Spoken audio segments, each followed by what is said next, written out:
Welcome back to Smart Cities. This week we provide in-depth definitions, explore the origins of smart cities and give an overview on the development of smart city devices and applications. The term smart cities has a relatively short history. Technology companies popularized it around 2006. Before that, smart homes, smart buildings and smart districts were at the center of interest. As Jabal Aoun puts it, IT solutions were looking for an urban problem in the early days, whereas today urban problems are looking for solutions.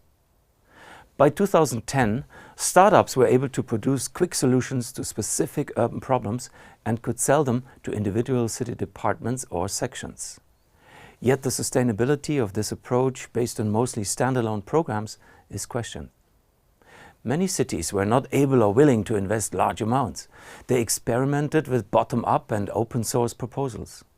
In this case, citizens could see the spread of urban apps on their own smartphones. In parallel, large companies could install more integrated smart systems in wealthy cities such as Singapore or Abu Dhabi.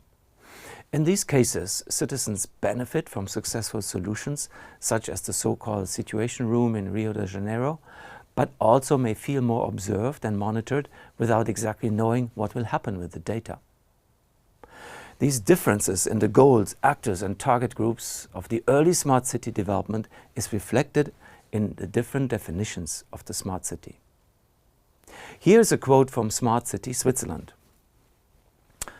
Begin quote, "We define it as a city that offers its inhabitants a maximum quality of life with minimal consumption of resources based on intelligent interconnection of infrastructure such as transport, energy, communication on different hierarchical levels such as buildings, districts and the entire city.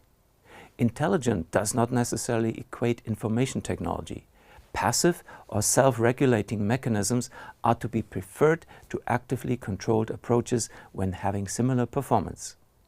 Smart City is no new label, but describes a deepening engagement for the expansion of existing activities and projects of an innovative city." End quote. A more critical description and outlook comes from Anthony Townsend. Begin quote, "For the giants of the technology industry, smart cities are fixes for the dumb designs of the last century to prepare them for the challenges of the next. A new industrial revolution to deal with the unintended consequences of the first one. Congestion, global warming, declining health, all can simply be computed away behind the scenes. Sensors, software, digital networks and remote controls will automate the things we now operate manually. Where there is now waste, there will be efficiency. Where there is volatility and risk, there will be predictions and early warnings.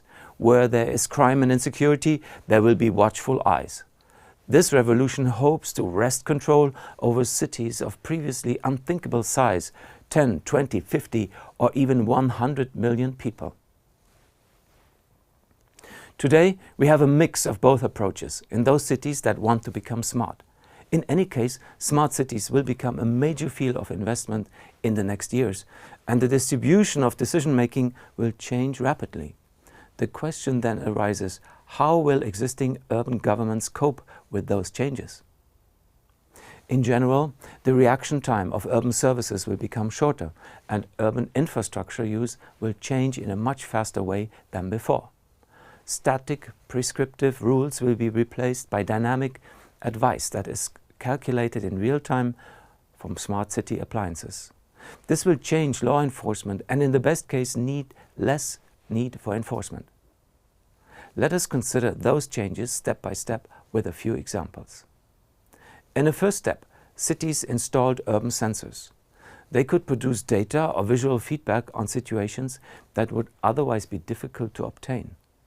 Counting passing cars on city streets or detecting unoccupied parking spaces are typical applications. Singapore and London introduced electronic road pricing systems early on with the intent to reduce congestions and air pollution during peak traffic hours.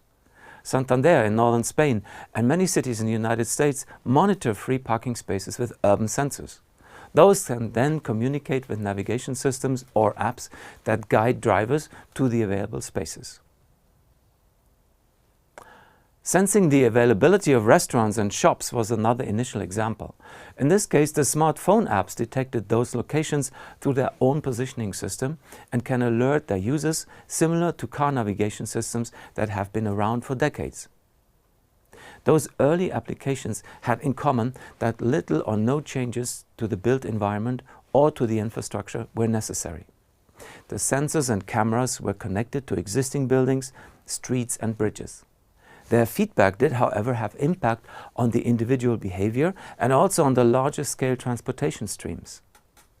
Streets, roads and public spaces play a major role in the smart city because citizens use them for walking, driving or recreation. Smart lighting that only turns on when sensors detect moving objects or people, congestion warnings or, more recently, air pollution warnings are useful applications. Sensor installations in public spaces first change the behavior of citizens and will then lead to infrastructure and spatial modifications as a consequence. A good example is the merging of smart lighting, smart communication and smart recreation. Citizens around urban access points can feel secure at night, charge their electric cars, pedelecs and smartphones. While waiting, they can relax and communicate with each other or through their smart devices in the vicinity of those locations. In the next step, the sensors that citizens carry with them in their smartphones outnumber the fixed installations. As a matter of fact, fast-growing cities around the equator might start right away with this phase of distributed mobile sensors. Location detection, noise or acceleration measurements are already standard. More specific data on the surrounding, like air quality and humidity, will follow. Possible future sensing data will also collect information about humans' health in form of blood pressure or heart rates. It is also the vehicles on the street which will gain in importance as mobile sensors. Autonomous driving is, for instance, unthinkable without numerous car sensors receiving data and communicating with other cars. With this development, the focus will shift from the maintenance and recording of data from fixed sensor installations towards the dynamic monitoring and management of mobile applications. From hardware to software, from statics to dynamics. Sophisticated traffic alerts, health alerts, safety alerts, air pollution alerts or noise alerts will be common. In summary, the early smart cities were the realm of IT companies providing devices and software to urban governments to improve specific functions of the city. The present smart cities are a mixture of fixed and mobile sensors with a growing influence of software. The future smart cities will be dominated by very large numbers of mobile devices communicating autonomously with the aim of improving urban life. But before we get carried away with speculations, let us get back in the next section to crucial components of the smart city, the smart house and the smart car.